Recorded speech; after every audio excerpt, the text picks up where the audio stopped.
ही आहेत पालक कॉर्न मसाला भजी। एकदम हलकी झाली आणि अजिबात तेलकट नाहीयेत।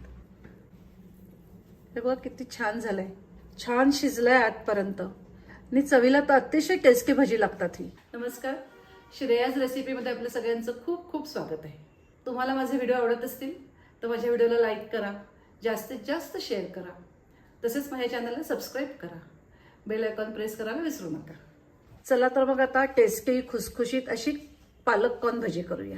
त्याच्याकरता पहिला एक मसाला करूया। 1 चमचा धने घेते, थोडासा ओवा, पाव चमचा बडीशेप, 4 मिरी, काळी मिरी घेतलेली आहे। ह्याची पूड नाही करायची, तर थोडंसं असं आपल्याला हे क्रश करून घ्यायचं आहे। त्याच्याकरता मिक्सर ऑन ऑफ करत तुम्ही असं क्रश करून घ्या किंवा पल्स मोडवर करून घ्या। बघा हा मसाला तयार झालेला आहे।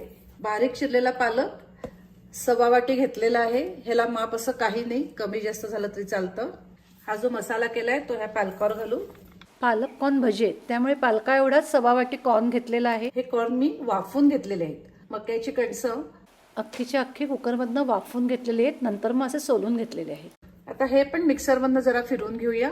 हा सुद्धा कॉर्न आपल्याला मिक्सर ऑन ऑफ करत बारीक करून घ्यायचा आहे, पेस्ट नाही करायची, रफली बारीक करून घ्यायचा आहे। अक्षरशः 2दाच मी मिक्सर ऑन ऑफ करत हा फिरवून घेतलेला आहे। रफली बारीक करायचा।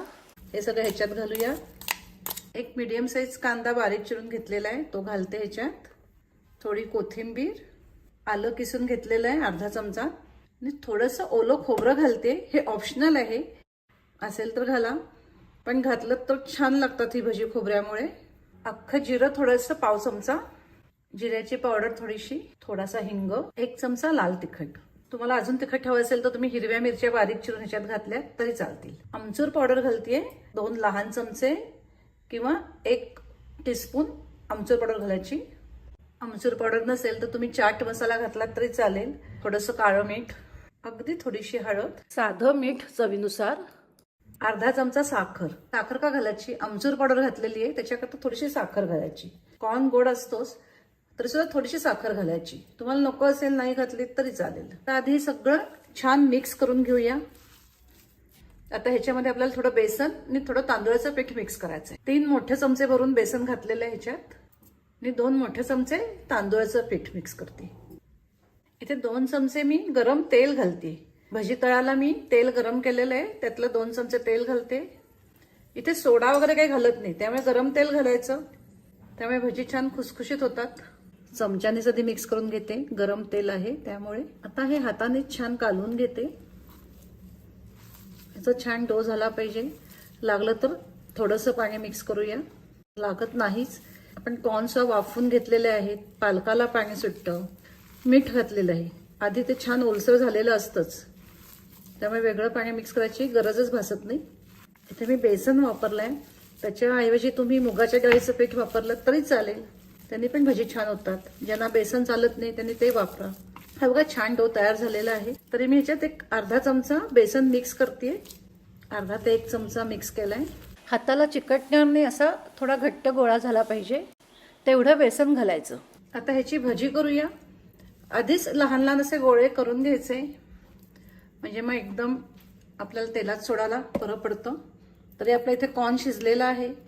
तुम्ही फ्रोझन कॉर्न घेतलात तरी चालेल, फ्रेश घेतलात तरी चालेल, वाफून घ्या, कच्चा घ्या, कसाही घ्या, तरी ही भजी छानच होतात। पाण्याचा हात लावून अशी भजी करून घ्या, भराभरा होतात। दाबून दाबून भजी करायची। ह्याच्यात कॉर्न घातलेले आहेत, ते कॉर्न बाहेर येता कामा नये। तेल मंद गॅसवरच तापवून घ्यायचं। आता छान तेल तापलेलं आहे। आता आपण भजी तळूया। अशी सगळी भजी आधीच करून घेतलेली आहे। पुन्हा एकदा हाताने असं जरा घट्ट करून घ्यायची। असं थोडं तेल हलवायचं। हाय फ्लेमवर भजी तळायची नाही, तर लो टू मिडियम फ्लेमवर भजी तळून घ्यायची। तर इथे आपण कॉर्न शिजवून घेतलेला आहे। कच्चा कॉर्न घेतला तर तुम्ही लो फ्लेमवरच भजी तळा, ती आतपर्यंत चांगली तळली गेली पाहिजे।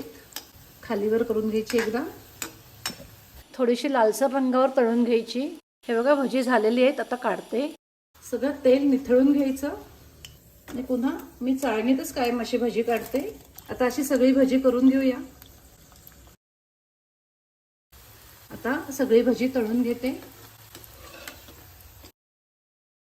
हे बघा सगळी भजी तळून झालेली आहे।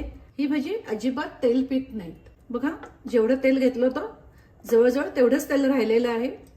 तुम्हाला आवाज येत असेल, इतकी हलकी झालेली आहे. हा बघा, हाताला सुद्धा हे भजं हलकं लागतंय आणि अजिबात ऑइली होत नाही. खाली या ताटामध्ये अजिबात तेल नाहीये. तुम्हाला आवडत असेल तर तुम्ही ह्याच्यावर थोडासा चाट मसाला असा स्प्रिंकल केलात तरी चालेल. भजी अजून टेस्टी लागतात. अशी हलवून घ्यायची. एक्स्ट्रा मसाला असेल तो खाली पडतो. तर अशी ही आपली खुसखुशीत पालक कॉर्न भजी तयार आहेत. आपल्याकडे एखादी लहान पार्टी असेल तेव्हा तुम्ही स्टार्टर म्हणून ही भजी तयार करू शकता.